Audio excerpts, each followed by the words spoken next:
Hello, malt mates.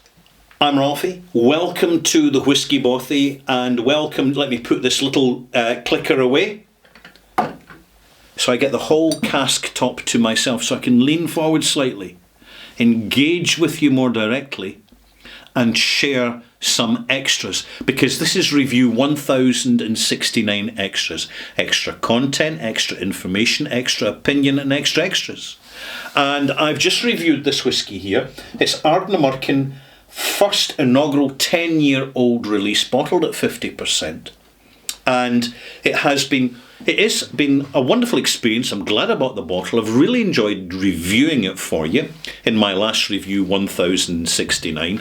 And importantly, it is a very good representative of the modern trend of young distilleries, small distilleries, focusing more on quality for the active customer rather than convenience, right? Not lack of quality, but convenience for the passive consumer.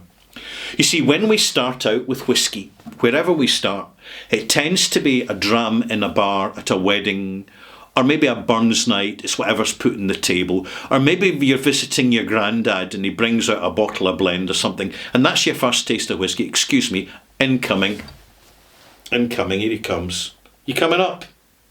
You want treats? You little contrarian pussy. I've got a pussy cat here. Here he comes, rightio.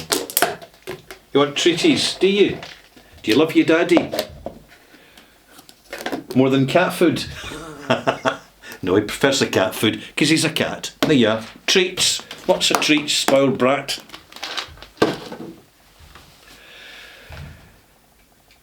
Quality.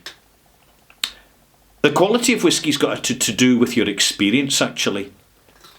If you're inexperienced, whiskey's whiskey.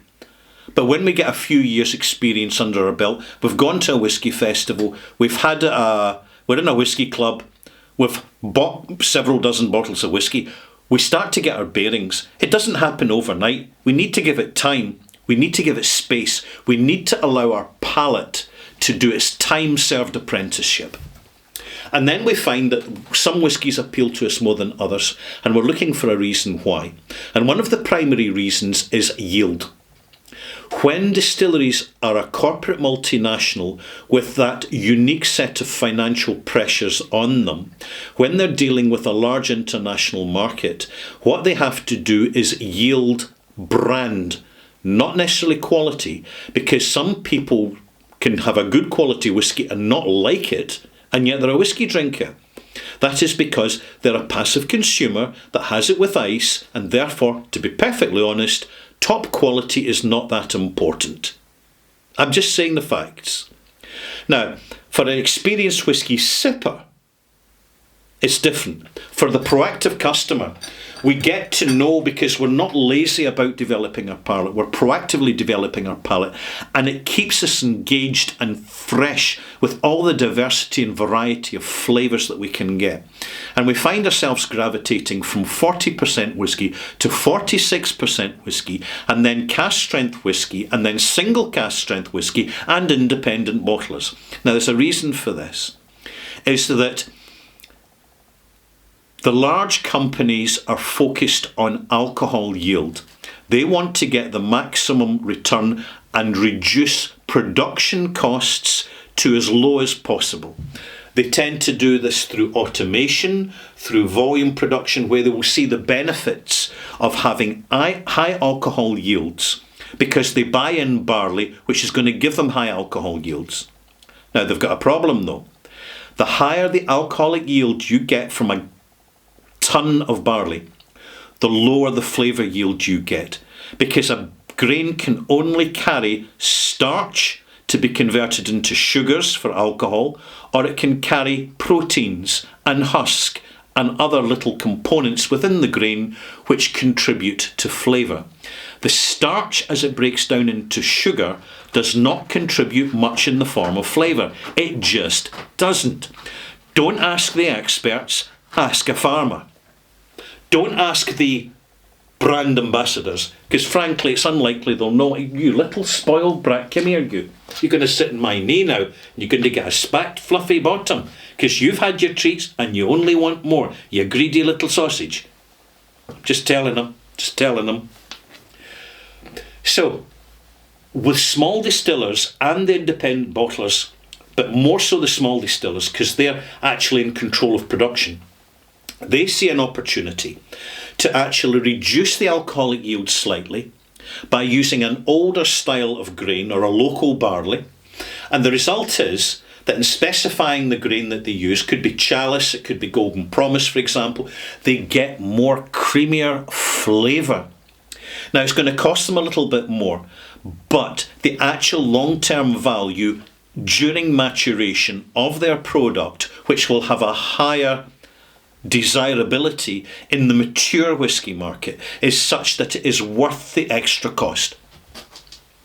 Then they bottle it at 46%. They don't chill filter because they know, and everybody knows that chill filtration removes natural colour from whisky, and it removes some flavour from whisky. Because if it didn't, the chill filtration stacks wouldn't smell so aromatic after the whisky's been pushed through to chill filter it.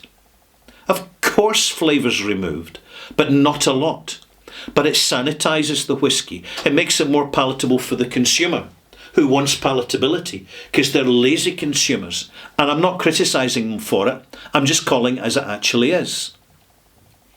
And this is the thing with independent bottlers, is frequently why they are bottling at higher strength is they can't control the quality of production because they're not the distillers, but they can control the quality of delivery. So they make sure it's not chill filtered. They make sure it's natural colour. They make sure that it's smaller batch or single cask, because nobody delivers more single cask whisky than the independent bottlers, because that's their forte. That is their skill in doing so. They know that they don't need marketing budgets because their customers are in social media and ignore marketing completely, and are completely unfazed by marketing unless they want to laugh at it. Tell me I'm wrong? You've not told me I'm wrong, so I'm right. You know I'm right. When we understand this, the fundamentals of yield, it's the mindset of the producer. What are they producing? Who's it for? And we decide where are we at in our whisky journey and who produces the sort of whisky that I'm looking for.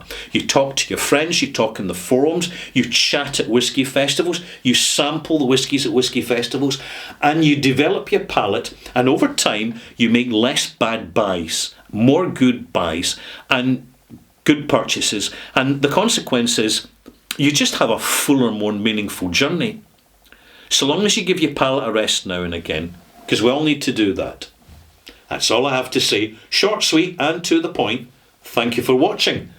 Feel free to subscribe if you haven't. It's always handy. Keeps you informed. Bye-bye.